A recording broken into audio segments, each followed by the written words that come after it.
dekalidad na shoe and bag repair store. Diyan po nakilala ang Mr. Quickie. Alamin natin kung anong naging formula ng kanilang success.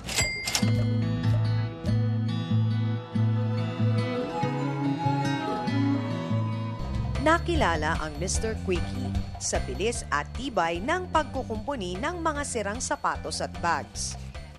Dekada 80 nang itayo ni Ginoong Emiliano Caruncio III sa puhunang 30,000 pesos lamang.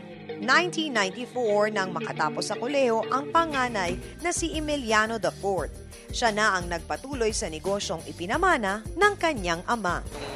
Bata daw kami, malikot kami, gano'n. Bilis daw napuputod ng sapatos namin. Wala daw siyang madalan ng sapatos na para ma-repairan sa mga palengke. Pero natatakot siya dahil pag iniwan niya yung sapatos niya, baka pagbalik niya wala na. Doon siya nag-umpisa. Sinisip niya, there must be a way for other people na may mapuntahan sila para maiwanan na sapatos nila na hindi sila kakabakaban. Yung shoe repair shop dati, pinofessionalize niya into what is called Mr. Quickie now. At sa loob ng 2 dekada, patuloy na dumadami ang branches ng mga Mr. Quickie. Ngayon, nasa 180 na ang kanilang franchise outlets.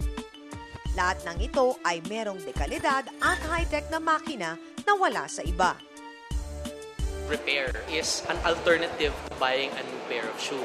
Importante na ang presyo namin is competitive sa bagong sapatos. Kumbaga, iisipin ta, repair na lang ako kaysa magbibili ko ng panibagong sapatos. Mabilis ang gawa. Itong mga services na 1 hour lang, makukuha niya agad.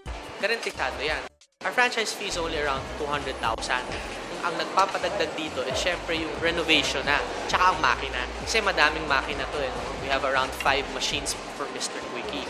Kaya habang merong mga napupudbod na takong at swelas ng sapatos, mga sirang bags at pati na mga susi, nandyan ang magandang serbisyo ng Mr. Quickie.